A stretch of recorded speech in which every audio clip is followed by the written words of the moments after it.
mutware wanje. Nyakubahwa pasiteri, nawe David na Karine ukuri mumbabarire. Burya nasanze amaherezo y'inzira ari mu nzu. Kandi nasanze ikintu cyose gifite intango n'iherezo. Ibyo muzakumva byose ni ukuri mu ntawe kandi mumbabarire. Jewe Koleta novuga yuko ndi umugore w'intashima. Jewe Koleta nashatse kongereza urukundo ndabicishije mu nzira itari y'ukuri. Cyasanganishe n'ibyo nari gukiza.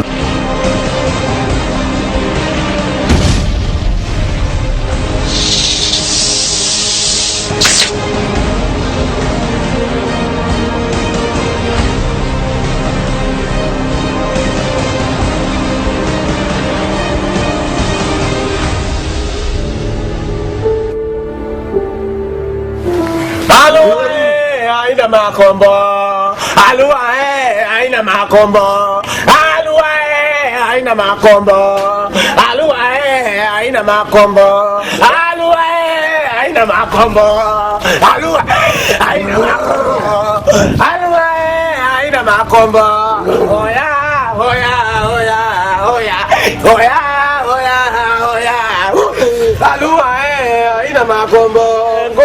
Dogo kumtere avumba oya oya mama takukaya shaka bizo shatu wazola yamaze kumira oya shombole ana tatezo ya mapera ungeze wazola rukundo oya shombole ana tatezo ungeze wazola rukundo undiwe mapenzi yangu naima mula kondie wangu unipe mapenzi yangu naima mula kondie wangu unidai sikudai naima mwisho wa oh naima we unipe mapenzi yangu naima mola wako ndiye wangu hale nakweka palata shirama mafaranga nakuhana palata shirama mafaranga afuza shirama mafaranga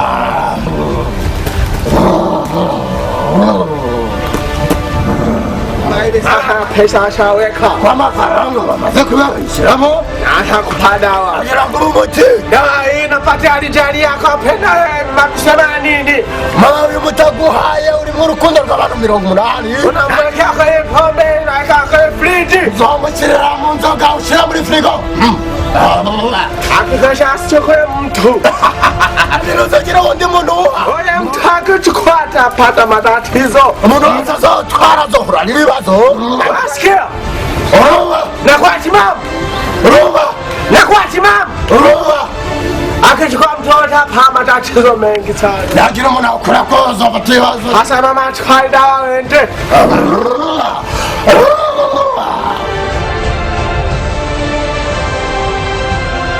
mama ondoka sasa jana unaweza ukaondoka unashobora kugenda ole kugenda unashobora kugenda ole kugenda unashobora kugenda ole kugenda nenda salama ukirudi nenda faranga nenda salama nyama ukirudi nenda faranga ukirudi nenda faranga.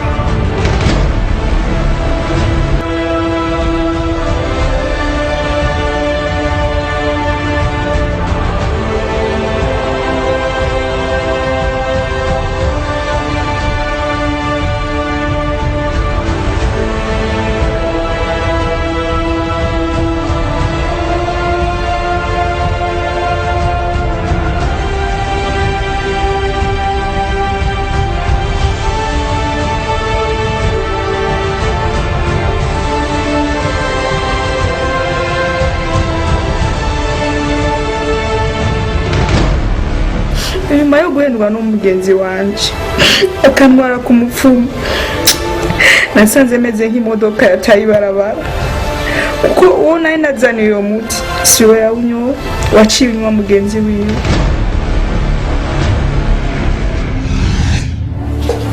Koleta Gore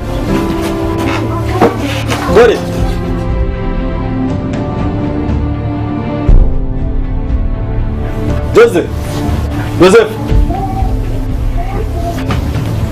mba ninyoterewe ana amazi ahari.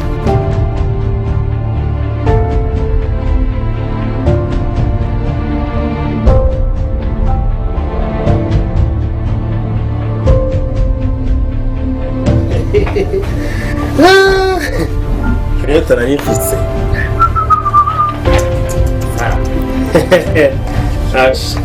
Ngomba ndayiseke ndayimimine. Ane Joseph ufite umugenzi. Henda kangwa naje. Ashaka mure ku isi. Ndemera n'Imana. Upfa wari batariki wacu. Ndagupfa nasomi. Koreta. Joseph, kore. Joseph, karibu. Karibu Jimmy. Mbona mbona. Niteka mbona. Sawa. Mbona. Nari sawa kabisa. Nana wafashe icyicaro. Abo ngaha bari ko numva atanu makoro. Abo ngaha nasanga atari bari. Namba wicaye. Niko ndasoma. Nibona. Bana bakuzimbaye. Ndagusoma. Hareje twe twavuganye yuko anyuma mu Uganda kandi hanacerewe. Uganda ro muzinya. Ubunyene ndihutangira ko bisi n'isiki. Murindire gato. Cyera bandisomera gacupa. Joseph. Kana kihaye. Wenda zingene mukundana nta ngorane. Ntawo binjirira. Mananje none ndagaceko. Ndagusoma. Murindire gato. Kararyoshye. Ingabuke mugabo. Nawe kishinze kuraza mu muserege. Ashiga kandi ko mu gipadiri kweli. Somnya. Subiza. Nasijenza gutuma jari ko bukene ko bwani. Ni wanzana magazo kuzanira. Je na managi. Kweli. Yo madam. Sawa. Kuvuyi wawe. Bakubuze je n'uyu mugabo. Wema mazakari. Yego Karinga kwa wanyu na bitu kauti. Joseph ari. Joseph gashano uzi amatara uzi yuko atakuma Amatara nyinshi z'amatara. Naziye amatara hari. Yuke mara gito kandi kimwe. Ndamuri hangana. Nne namwe Jimmy mari. Twavuganye na Joseph yuko aza kunuma mu Uganda ariko ndamugenga aratevye. Je ndaza kumutelefona ndi ku service y'isi. Yego nashura mu telefone. Nande ngoma tsaka kumoshoye ndamurabe. Nawe kuduhura. Sawa murakoze.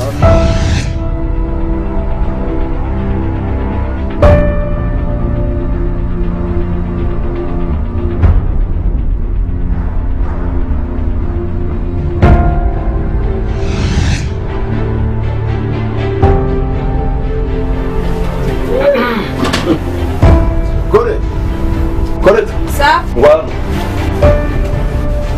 Esombo yanjiri. Esombo yanjiri he kombaza wo.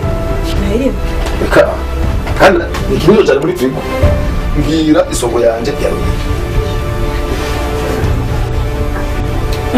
Ntari. No sinzi cyo pari garaga. naho ndamye ngakari David mana nkikari wanyonyi we yamyinga nta wundi David. Ngene so ndakubwiza ngene isombo yanje. Singire ndu nawe. Atari uko. Ngene murondere.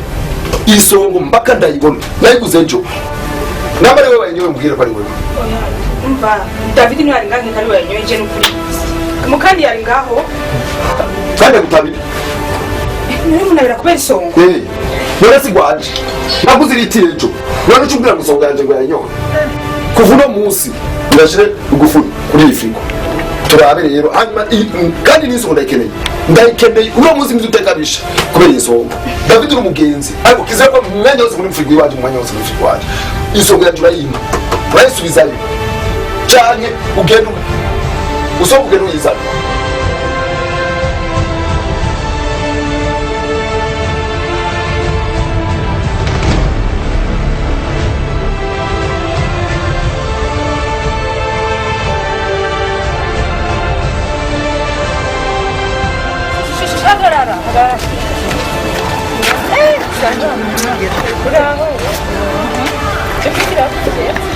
shushu ndagusabye ko kumana usubize kuri wa mufuko kugira iki erega wa muti mugabo si urawo yesu wanyoye nde uno mugenzi w'ikirofa bazana nico washaka kubera niwe wawuhaye uko kumana igihimbiri kiri aho bazananye je ntazi niyo caturutse nico washaka mviriza kwanza nashikanye umugabo mu cumba ngize ndasohoka casanga cyakuye muri imbubu simbu aho rero naramukweretse mviriza ishusho urya mupfumura muzi amarenda yafise umviriza ndamukubwira urya mupfumu nditamuzi si uwo gukinishwa namukujanye kubera nzi yuko pardon umviriza yo rero narahijije genda kundi umupfumu wawe wizeye oya shira umviriza je narahijije uravyumva ntabirebire amarenda yafise amarezi kibazo dusubire sherishe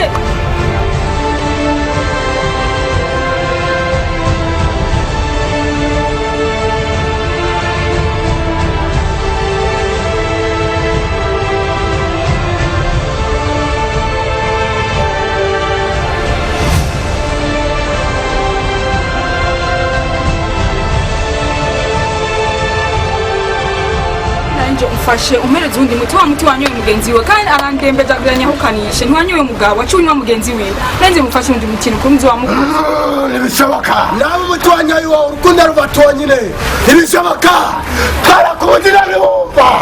twarakubuzira niwumva nawe umuti wanyoye wundi ntiwanyine urukundo rubatonyine urukundo rubatonyine danda hamwe kirahura n'ingorane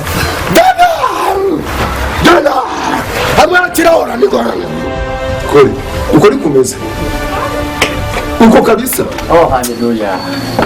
Uri mufasha wa Yozefu arinze yubahuka imbere y'abantu akatura iki kintu yakoze. Yesu aramubohoye mu izina rya Yesu. Numwe kwijana yashobora kuza akatura ikintu nk'iki imbere y'abantu. Haleluya. Kandi tumusenge.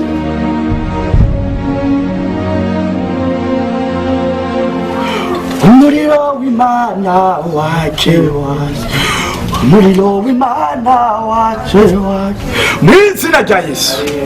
Umufasha wa Yozefu kwa jina la Yesu ndamusengeye mu izina rya Yesu, maze umuntu arinzaza imbere y'abantu akatura ivyo yakoze kwa jina la Yesu. Haleluya. Arabohotse mu izina rya Yesu, maze mwami waravuze ngo ubohotse ku isi ni mu ijuru wahohotse mu izina rya Yesu. Ndasabye Mana umuhe ingabirano zo kwama yatura ivyo yakoze byose kwa jina la Yesu.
nimba rero nimukanye n'ibintu byanje nakujya umwana ava mu nda ya nyina ari gusa atanakimwe afise nuko nawe waje ngata nakimufise uravyibukaho burya yakoreta ninda n'indesho umushinga nawe muzima jewe Joseph ngenda abantu bose bagakoma amashi wacha ngende ngakujya kwa David agenda atambikije imba kora niruka mufasha wanje kubera wewe ishetani yanje niruka mufasha wanje biragahura na Yesu Kristo mukwiye apoli impamvu singimbata ndagimbata n'ukuri nawe nagibatari uno musi ndayijya n'umunwa wayo ndahekenya kubera wewe biramuzi ibintu byanje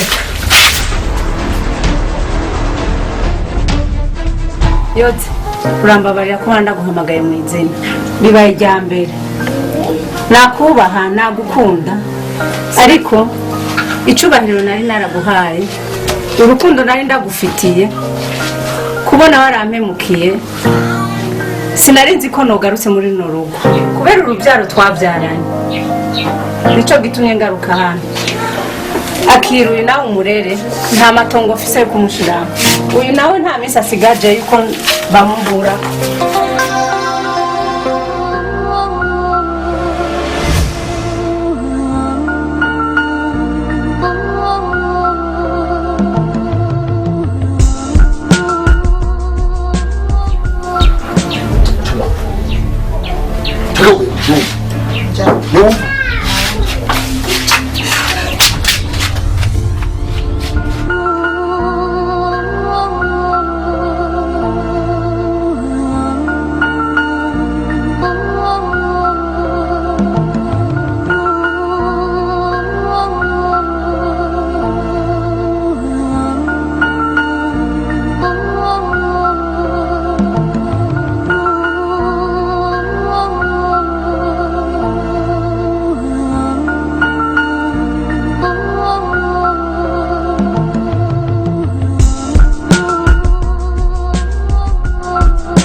Koleta Joseph.